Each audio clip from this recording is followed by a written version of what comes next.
नमस्कार, मैं स्वतंत्र जैन वैदिक ज्ञान चैनल पर आपका हार्दिक स्वागत करता हूं। और आज हम प्रारंभ करने वाले हैं भारतीय संविधान अधिनियम का पार्ट 2। इस पर हम डिस्कशन करेंगे क्योंकि यह विषय जो है वह LLB पाठ्यक्रम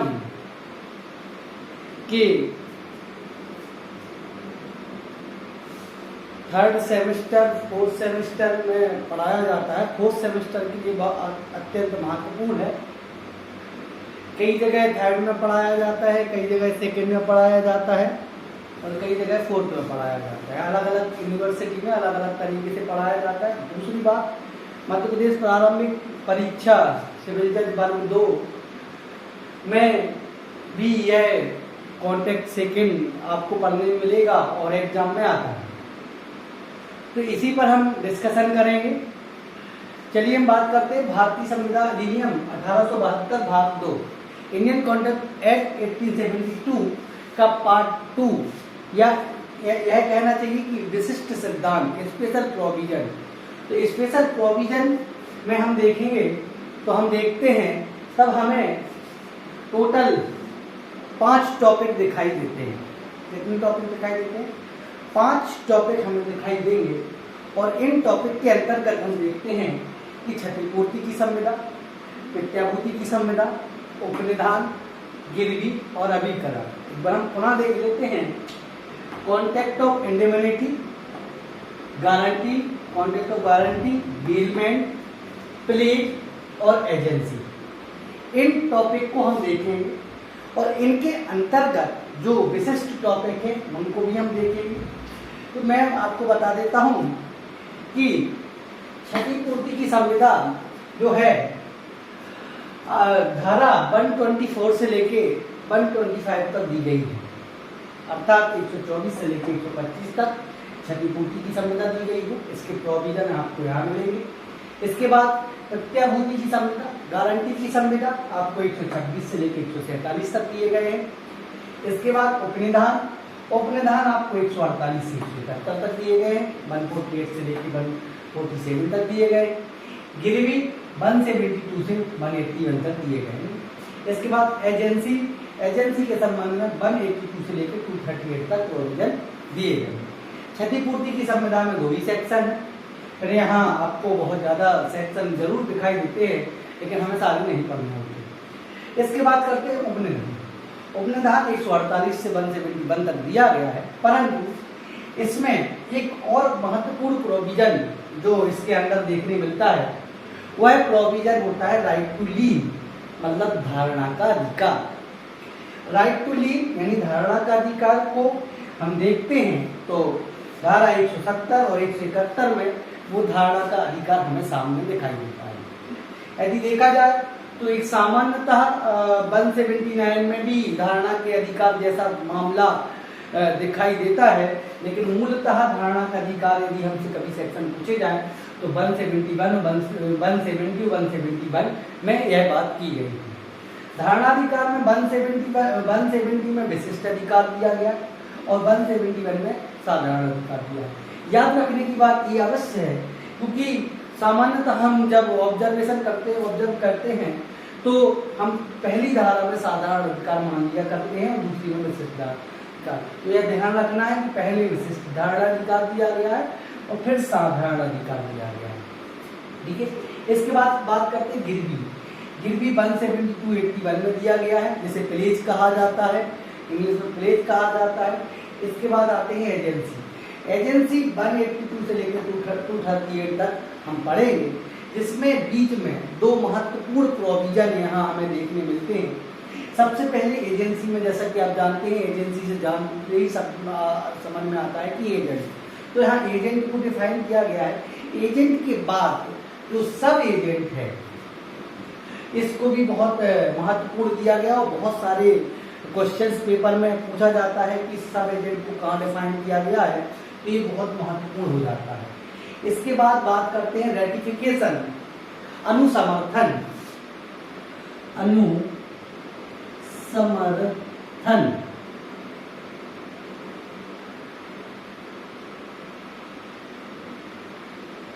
अनुसमर्थन।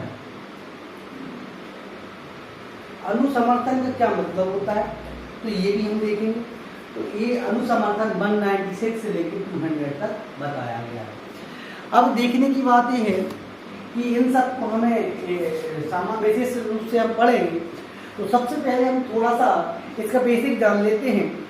यदि हम इसका बेसिक नहीं जानेंगे या बेसिक अपनी लैंग्वेज में नहीं पहचानेंगे तो हम इसको पढ़ने में आसानी नहीं होगी। तो बात करते हैं क्षतिपूर्ति की संविदा। क्षतिपूर्ति की संविदा क्या होती है?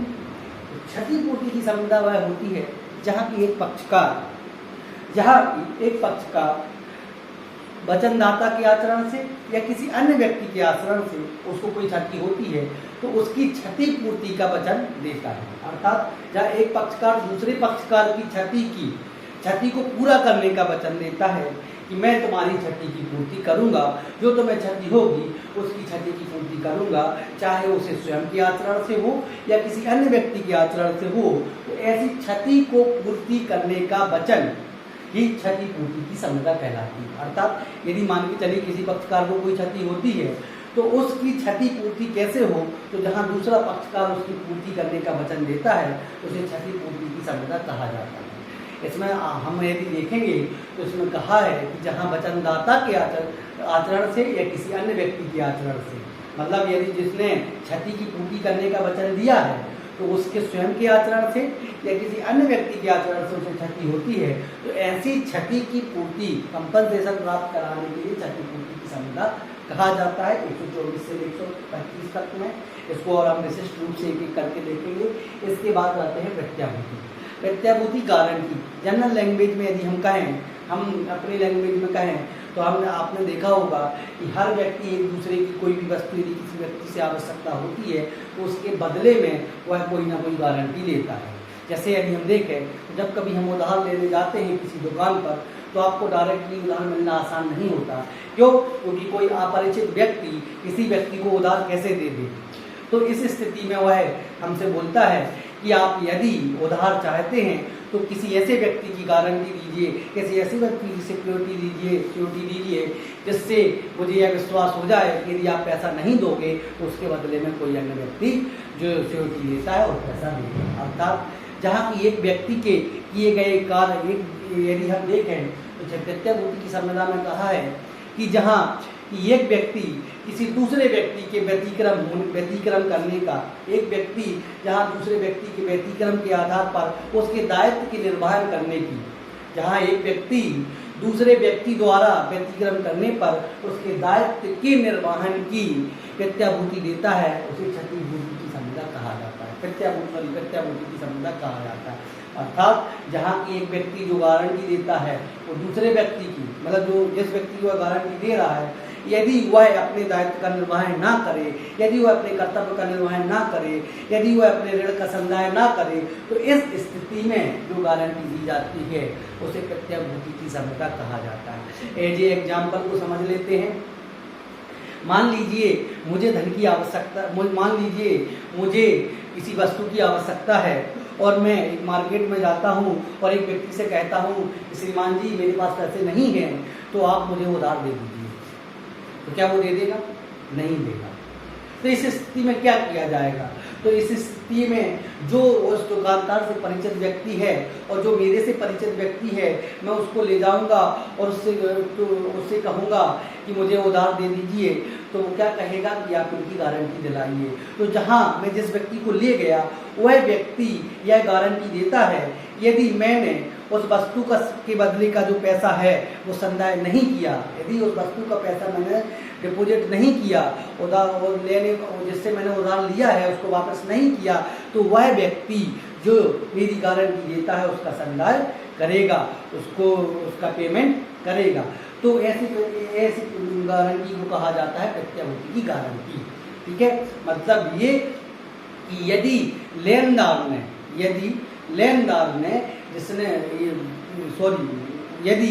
जिसने मूल ऋणी हैं, यदि जो ऋणी हैं, यदि ऋणी ने जिसने ऋण लिया है और यदि वो उसका संदाय नहीं करता है, उसको पेड नहीं करता है, तो जिस व्यक्ति ने गारंटी दी है वह उस लेनदार का धन वापस करेगा उसके लिए वो लायबिल होगा।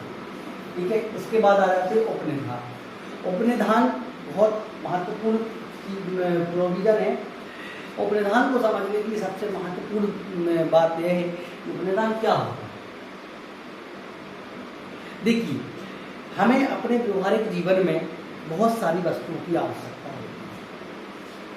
कुछ वस्तु हम खरीद लेते हैं, कुछ वस्तु हम किसी से अन्य से प्रयोजन के लिए उपयोग करने के लिए ले लेते हैं और वह प्रयोग करके हम वापस देते हैं। सामान्यतः एग्जाम्पल में हम समझें, मान की चलिए मुझे घर में पेंट कराना है और पेंट कराने के लिए मुझे घर में पेंट कराने के लिए मुझे जो सीढ़ी होती है उसकी आवश्यकता है और सीढ़ी हमारे पास नहीं है।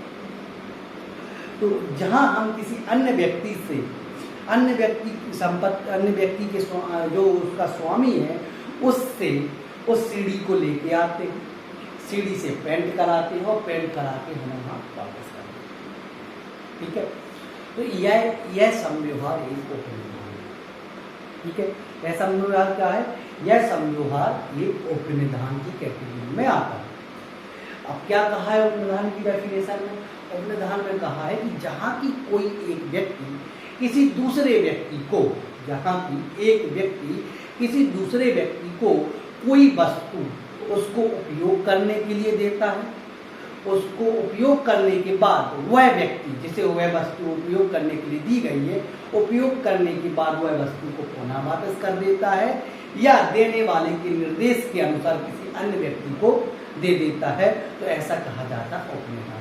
सामान्य शब्दों में कहें तो किसी जंगम संपत्ति, यहाँ एक बहुत ध्यान रखना आवश्यक है, यहाँ जो प्रॉपर्टी है उपनिधान की संपत्ति है वहाँ मूवेबल प्रॉपर्टी होगी, इमूवेबल प्रॉपर्टी नहीं होगी, वहाँ क्या होगी? जंगम संपत्ति होगी। तो जहाँ की कोई व्यक्ति किसी वस्तु को किसी प्रयोजन के लिए उपयोग करने के लिए किसी अन्य व्यक्ति को देता है और वह उस वस्तु का प्रयोजन करके उपयोग करके वापस दे देता है, तो यह क्या माना जाएगा? उपनिधान माना जाएगा। सामान्यतः हमें किसी चीज़ के उपयोग की आवश्यकता होती है। मान के चलिए हमें पुस्तक की आवश्यकता है, हम लाइब्रेरी से पुस्तक लेके आते हैं, उसको पढ़ते हैं और उसको क्या कर देते हैं? वापस कर देते हैं। तो वो भी एक प्रकार का उपनिधान है। किसी व्यक्ति को हमें कोई रिपेयर करने के लिए कोई चीज़ देते हैं, वो रिपेयर करता है, रिपेयर करने के वापस कर देता है, ये भी उपनिधान है। गाड़ी को सुधारने के लिए देना, मोबाइल सुधारने के लिए देना, अन्य चीज़ें, कपड़े सिलाई के लिए देना, कपड़े को प्रेस करने के लिए देना, ये सब चीज़ें एक उपनिधान की अंतर्गत आता है। ठीक है, तो बस उसका प्रयोजन क्या होना चाहिए? उसका प्रयोजन उपयोग करके या उसमें कोई सुधार करके वापस देने का होना चाहिए, स्थायी रूप से रखने का नहीं होना चाहिए। क्या होता है? उपनिधान, डीलमेंट। तो यहाँ कौन सी प्रॉपर्टी होगी? यहाँ इमूवेबल प्रॉपर्टी नहीं होनी चाहिए, यहाँ मूवेबल प्रॉपर्टी अर्थात चल संपत्ति होनी चाहिए। ये महत्वपूर्ण है। अब इसके बाद इसी के अंतर्गत कहते हैं धारणाधिकार। धारणाधिकार का मतलब क्या? कि जो वस्तु हमने उपयोग करने के लिए दी है किसी व्यक्ति को, तो वह उस वस्तु को कब तक अपने पास रख सकता है, किन परिस्थितियों में अपने साथ पास रख सकता है, और उसको रखने का अधिकार स्वामी के मांगे जाने पर भी उसको कब उस वस्तु को रखने का अधिकार होता है? स्वामी के मांगे जाने पर भी वह उसको नहीं देता, बल्कि अपने पास रखा रहता है। तो यह अधिकार कब होता है?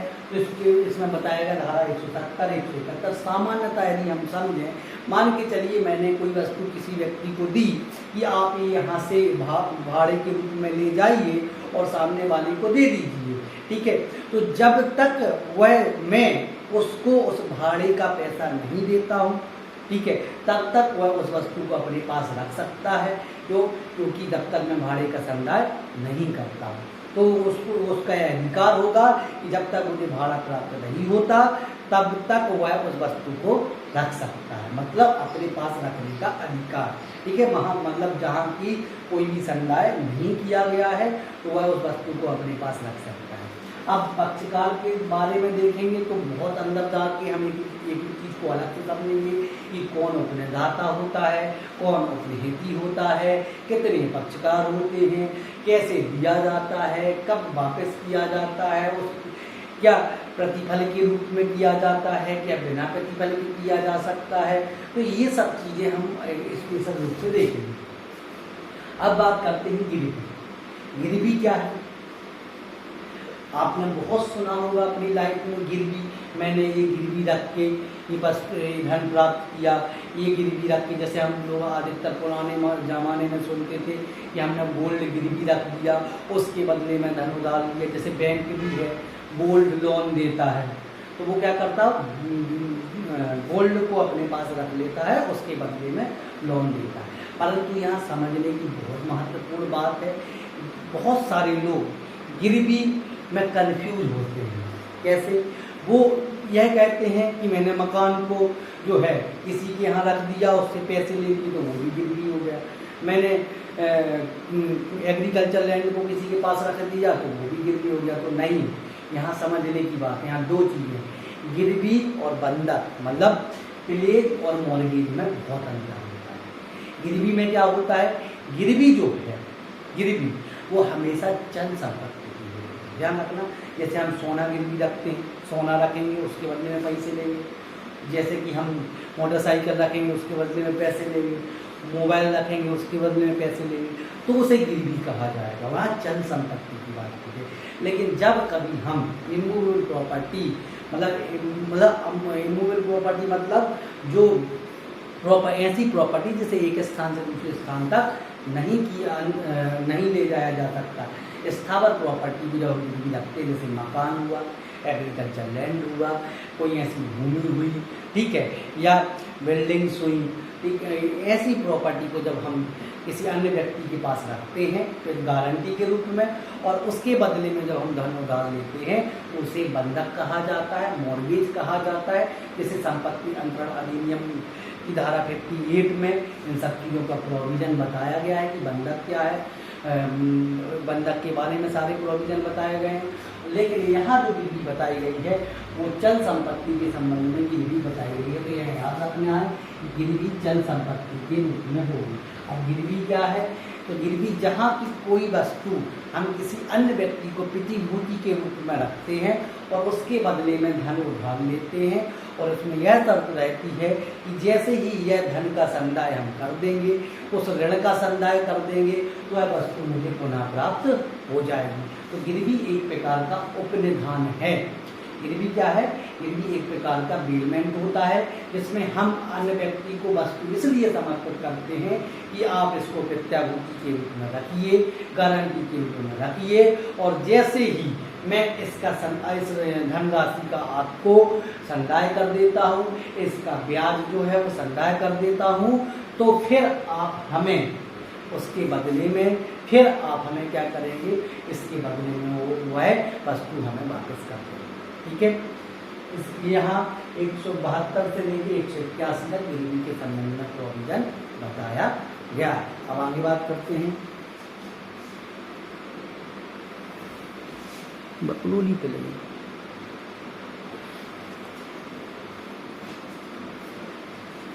अब बात करते हैं एजेंसी। एजेंसी बताया गया है 182 में एजेंसी। तो एजेंसी क्या होता है? एजेंसी आपने देखा होगा, जब हम कोई कार्य किसी अन्य व्यक्ति से कराते हैं, ठीक है, कोई कार्य, देखो कार्य दो प्रकार से कर सकते हैं, या तो हम स्वयं कर सकते हैं, किसी अन्य व्यक्ति से कराते हैं। तो जब हम कोई कार्य किसी अन्य व्यक्ति से कराते हैं तब वहाँ एजेंसी का गठन होगा। अर्थात जहाँ की कोई व्यक्ति किसी अन्य व्यक्ति के लिए कार्य करता है या उसके निर्देश के अनुसार कार्य करता है तो उसे एजेंसी कहा जाता है। मतलब वो स्वयं अपने लिए कार्य नहीं करता, वो किसी अन्य व्यक्ति के लिए कार्य करता है या उसके निर्देश में जो कार्य करता है, जैसे उसने निर्देश दिया कि आपको ये काम करना है, तो वो क्या माना जाएगा? एजेंसी मानी जाएगी। इसमें दो लोग होते हैं, एक तो होता है अभिकर्ता एजेंट, एक होता है स्वामी। तो जहाँ स्वामी होता है वह स्वामी के निर्देश में अभिकर्ता एजेंट, जो जैसे स्वामी ने कहा उसके निर्देश में कार्य करता है या उसके अनुसरण में कोई कार्य करता है, तो वहाँ माना जाता है एजेंसी। एजेंसी मतलब किसी के लिए कार्य करने के लिए उसके निर्देश के अनुसार काम करना। परंतु ऐसा नहीं कि सारे कार्य उसके निर्देश के लिए कहा जाए तो वो एजेंट के अंतर्गत आएगा। और अभिकरण के अंतर्गत आएगा। तो इसलिए इसमें सब महत्वपूर्ण शर्त ये है कि जहाँ उसे एजेंट के रूप में कार्य करने के लिए ऑथराइज किया गया हो, ठीक है, नियुक्त किया गया हो, स्वामी द्वारा उसे ऑथराइज किया गया हो, तब एजेंसी का गठन होता है। इसके बाद सब एजेंट कौन होता है? तो सब एजेंट जो है, एजेंट का एजेंट सब एजेंट होता है, जो कि स्वामी के लिए उत्तरदायी होता है। इसके बाद अनुसमर्थन क्या होता है? तो अनुसमर्थन मतलब होता है किसी को कार्य किए जाने का समर्थन। कोई जैसे कार्य कर लिया है तो उसका समर्थन करना अनुसमर्थन, मतलब कार्य हो गया है उसके बाद उसके में सहमति देना। पहले कार्य किया गया अनुसमर्थन नहीं माना जाएगा, क्योंकि वो तो यदि पहले से सहमति दी और फिर कार्य किया तो वो अनुसमर्थन नहीं माना जाएगा। कार्य करने के बाद उस कार्य को मान्यता प्रदान करना अनुसमर्थन कहलाता है।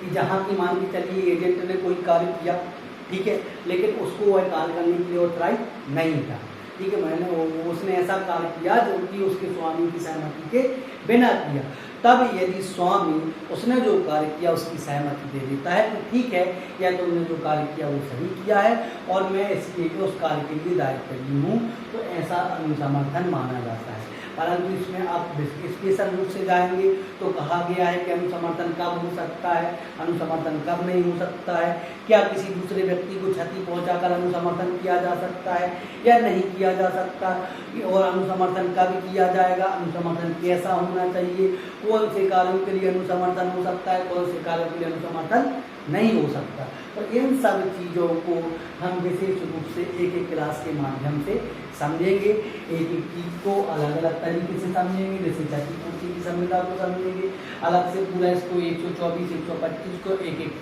पैरा पढ़ के समझने का प्रयास करेंगे, एग्जाम्पल के माध्यम से प्रयास करेंगे, प्रत्याभूति की संविदा को समझने का प्रयास करेंगे, एग्जाम्पल के माध्यम से प्राप्त करेंगे। तो सब चीज़ों का एक एक ऑपरेशन हम करेंगे। अभी सिर्फ हमने भाग 2 का बेसिक जाना, एक बार पुनः जल्दी से रिवीजन कर देता हूँ। भारतीय संविदा अधिनियम 1872 के भाग 2 में इन सब चीज़ों का वर्णन किया गया है, जहाँ की 124 क्षतिपूर्ति की संविदा 124 से लेकर 125 तक, प्रत्याभूति की संविदा 126 से लेकर 143 तक, इसके बाद उपनिधान 148 से लेकर 171 तक। उपनिधान के अंतर्गत विशिष्ट राइट टू लीव विशिष्ट धारणाधिकार में, विशिष्ट धारणाधिकार 170 में, सार्वधारण धारणाधिकार 171 में। इसके बाद गिरवी में गिरवी जो है चल संपत्ति की होती है, जो कि 172 से लेकर 181 तक, जिसे इंग्लिश में प्लेज कहा जाता है। इसके बाद बात करते हैं एजेंसी जो 182 से लेकर 238 तक प्रोविजन दिया गया है, जो कि एजेंसी के अंतर्गत सब एजेंट जो कि 191 में दिया गया है, और रेटिफिकेशन अनुसमर्थन जो है 196 से लेकर 200 तक दिया गया है। इस तरीके से हम भारतीय संविदा अधिनियम के अंतर्गत इसे पढ़ेंगे, ठीक है, इसको हमें ध्यान रखना है। अब थोड़ा सा एक चीज रह गई थी, वो भी नोट कर लीजिए। यह जो है वो एजेंसी जो है वो चैप्टर 10 में बताई गई है, ठीक है, ये ध्यान रखने लोग है। उपनिधान के जो विषय हैं वो चैप्टर 9 में बताए गए हैं, ठीक है, चैप्टर 9 उपनिधान और गिरवी चैप्टर 9 में बताए गए हैं, ठीक है, तो ये ध्यान रखने की जरूरत है। और इसके बाद जो ये क्षतिपूर्ति की संविदा और प्रत्याभूति की संविदा चैप्टर 1 में बताया गया। चैप्टर 1 में क्षतिपूर्ति की संविदा और प्रत्याभूति की संविदा दो कैटेगरी बांट लेते हैं, दो यहाँ। इसका उपनिधान और गिरवी चैप्टर 9 में और चैप्टर 10 में एजेंसी बताई गई है। तो ये आपको याद रखना है।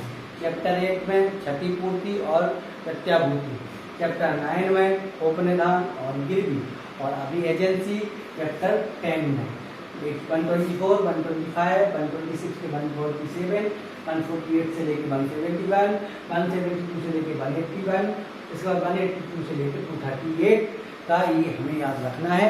आज के लिए इतना ही, पुनः मिलते हैं नई क्लास के साथ। जय हिंद।